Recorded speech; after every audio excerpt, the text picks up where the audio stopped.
अस्सलाम वालेकुम dear all students, my name is Usman Jafar. आज हम डिस्कस करते हैं MGT 211 introduction to business lecture number 11। Lecture number 10 हमने लास्ट वीडियो में डिस्कस किया था, उसका लिंक आपको डिस्क्रिप्शन बॉक्स में मिल जाएगा। तो MGT 211 की कंप्लीट लेक्चर्स कंप्लीट सीरीज़ आप लोग वहाँ से व्यू कर सकते हैं। तो डिस्कस करते हैं जी lecture number 11, success and failure of business के क्या सर्कमस्टांसिस हैं, क्या काजेज़ हैं जिनकी वजह से आपका बिज़नेस सक्सेस भी हो सकता है, फेल भी हो सकता है। तो उसके बारे में थोड़ा बहुत डिस्कस करेंगे। बड़ा इंटरेस्टिंग चैप्टर है causes of failure in business. सबसे पहले हम देखते हैं कि बिज़नेस फेल क्यों होता है। ठीक है, तो कुछ सर्कमस्टांसिस इसमें नोट की हुई हैं। लेक ऑफ मार्केट नॉलेज, आप एक ऐसा बिज़नेस कर रहे हैं जिसके बारे में आपको मार्केट का नॉलेज ही नहीं है। जो बिज़नेस आप कर रहे हैं मार्केट में, उसके ट्रेंडिंग, उसके स्टॉक्स, उसके कंपटीटर के बारे में आपको इन्फॉर्मेशन ही नहीं है, तो ऐसा बिज़नेस भी फ्लॉप हो सकता है। दूसरा, start of any business without having proper experience in field, आपका कोई भी ऐसा काम जिसका आपका एक्सपीरियंस ही नहीं है, वो अगर आप करेंगे तो उसके चांसेस ऑफ फेलियर ज़्यादा हैं, चांसेस ऑफ सक्सेस कम है। ठीक है, फॉर एग्ज़ाम्पल अब मुझे टीचिंग आती है, तो मैं एक शॉप पे मे बी इतना अच्छा वर्किंग ना कर सकूं, और अगर मैं एक प्रोफेशनल बिजनेसमैन हूँ तो मैं टीचिंग बहुत अच्छे तरीके से नहीं कर सकता क्योंकि मेरा उस रेलिवेंट फील्ड में एक्सपीरियंस नहीं है। Lake of control over procedures, अब आप जो भी प्रोसीजर है, जो प्रोज एंड कॉन्स है, उसका आपको नहीं पता। अब किसी ने भी अगर एक कंपनी बनानी है तो उसका बाकायदा एक बिज़नेस प्रोसीजर है। जैसे हम कंपनी आर्डीनेंस 1984 है जॉइंट स्टॉक कंपनी के लिए, एमजीटी के चैप्टर नंबर 2 और 3 में वो डिस्कस किया गया था। उसके बाद अगर आपने पार्टनरशिप करनी है तो पार्टनरशिप का जो एक्ट है वो भी डिस्कस किया गया है। तो ये तमाम ऐसे हैं ऑर्डिनेंस जिनको फॉलो करना ज़रूरी है। उन ऑर्डिनेंस के बिना आप बिज़नेस नहीं बना सकते। तो मतलब आपके प्रोसीजर्स का ही आपको नहीं पता, तो नंबर ऑफ़ फेलियर चांसेस ज़्यादा हैं। Lake of understanding customer demand, अब कस्टमर की डिमांड समझने में मुश्किलात आती हैं लोगों को, फिर भी आपका बिज़नेस फ्लॉप हो सकता है।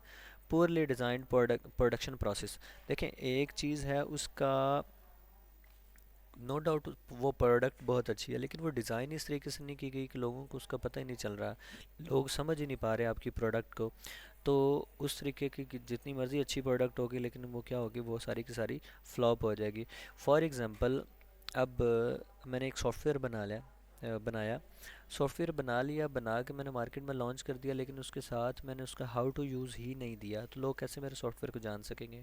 फॉर एग्ज़ाम्पल, हम एक फ्रिज भी लेते हैं तो उसके साथ भी एक छोटा सा हाउ टू यूज़ का एक पैड मिलता है, एक कॉपी मिलती है जिसमें तमाम तर तस्वीरों के साथ बताया होता है कि इसको किस किस तरीके से चलाना है।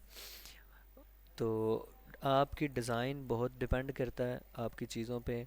हम अक्सर क्या होता है कि हम मार्केट में जाते हैं किसी चीज़ का, अगर हमें रैपर ही अच्छा ना लगे, उसकी पैकिंग ही अच्छी ना लगे, हम वो चीज़ नहीं खरीदते। हम कहते हैं कि नहीं जी ये 2 नंबर हो सकती है, ये फ्लॉप हो सकती है, ये इतनी अच्छी प्रोडक्ट नहीं है। वो भी वजह हो सकती है, कॉस्ट आपकी बहुत ज़्यादा है, ये भी वजह हो सकती है, वेस्टेज ज़्यादा है। आप 50 कुर्सियाँ बना रहे हैं, 50 कुर्सियाँ बनाते बनाते 10 कुर्सियाँ तो वैसे ही ख़राब कर बैठते हैं, तो वो भी फेलियर ऑफ बिज़नेस के चांसेस ज़्यादा हैं कि आप कब तक लॉस बर्दाश्त करेंगे, बिज़नेस ठप हो जाएगा। कंप्लेंट्स हैंडलिंग सबसे बड़ा मेथड है ये। आपके जो कस्टमर्स हैं वो आपके लिए एक वाइटल रोल मॉडल हैं, कस्टमर्स की बेस पे ही आपको सारा कुछ करना है। तो कब कस्टमर्स की कोई कंप्लेन अगर आप टाइमली हैंडल ही नहीं कर पा रहे, तो वो कस्टमर नेक्स्ट टाइम आपकी प्रोडक्ट नहीं ख़रीदेगा, बल्कि वो लोगों को भी कहेगा कि वो आपकी प्रोडक्ट ना ख़रीदें अगर वो आपसे डिसहार्ड हो जाता है। तो इस वजह से कस्टमर जी की जो कंप्लेन हैंडलिंग है वो बड़े पेशेंस तरीके से करनी होगी। बड़े बड़े बिज़नेस ऐसे हैं जो फ्लॉप हो रहे हैं सिर्फ़ और सिर्फ इस वजह से कि वो जो है कंप्लेंट्स को ही हैंडल नहीं करते, लोगों की बात ही नहीं सुनते, लोगों को अगर कोई इशू है तो वो रिज़ॉल्व ही नहीं करवाते।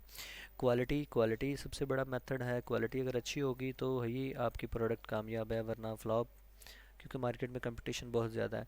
इनसफिशेंट कैपिटल, अब आपके पास कैपिटल बहुत कम है तो आप क्या होगा कि आप कंट्रोलेबल चीज़ें बनाएंगे। छोटे लेवल पे थोड़ी प्रोडक्ट्स बनाएंगे तो उसकी कॉस्ट ज़्यादा पड़ेगी, बड़े लेवल पे प्रोडक्ट हम बनाते हैं तो उसकी कॉस्ट कम पड़ती है।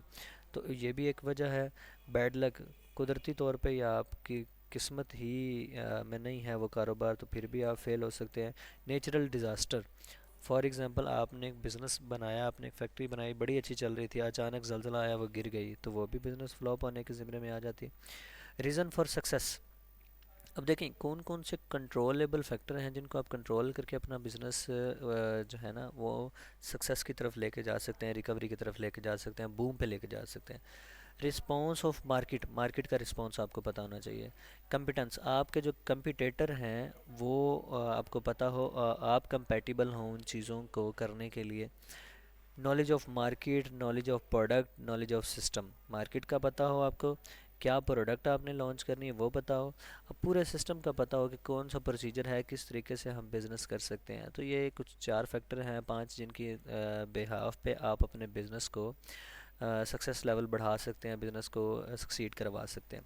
अब कौन से ऐसे अनकंट्रोलेबल फैक्टर हैं जिनको हम चाह के भी स्टॉप नहीं कर पा सकते ना, लेकिन उनको ओवरकम करने के लिए हम कुछ ना कुछ उसके अल्टरनेट रिसोर्सेज ले सकते हैं। अब luck and act of God, ठीक है, अब कुदरती तौर पे जो आपकी किस्मत है उसको हम बदल नहीं सकते, लेकिन उसके बारे में तदबीर तो हम कर सकते हैं। Law of government, state law, climate change, using disasters, ये सारे जो वजूहात हैं जिनकी वजह से आपके बिज़नेस फ्लॉप हो सकते हैं। तो लेकिन ये अनकंट्रोलेबल फैक्टर हैं, इनका हम अल्टरनेट ले सकते हैं, अल्टरनेट लेके अपने बिज़नेस को दोबारा सक्सेस करवा सकते हैं।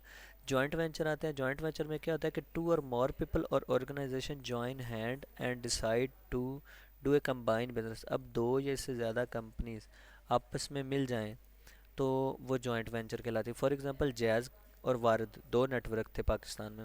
अब दोनों जो है वो दोनों नेटवर्क किसने ख़रीद लिए? जैज़ ने ख़रीद लिए। अब जो वारद की सिमें हैं वो भी जैज़ के नेटवर्क पे है, जैज़ वाली सिमें भी जैज़ वाले नेटवर्क पे हैं। तो ये क्या है? ये एक जॉइंट वेंचर है। In a joint venture there is equal sharing और capital resources by each firm. अब दोनों फर्म्स का जो भी कैपिटल होगा वो इक्वल होगा, जो प्रॉफिट होगा वो भी इक्वल होगा, वापस में 50-50 के पार्टनर हो जाएंगे।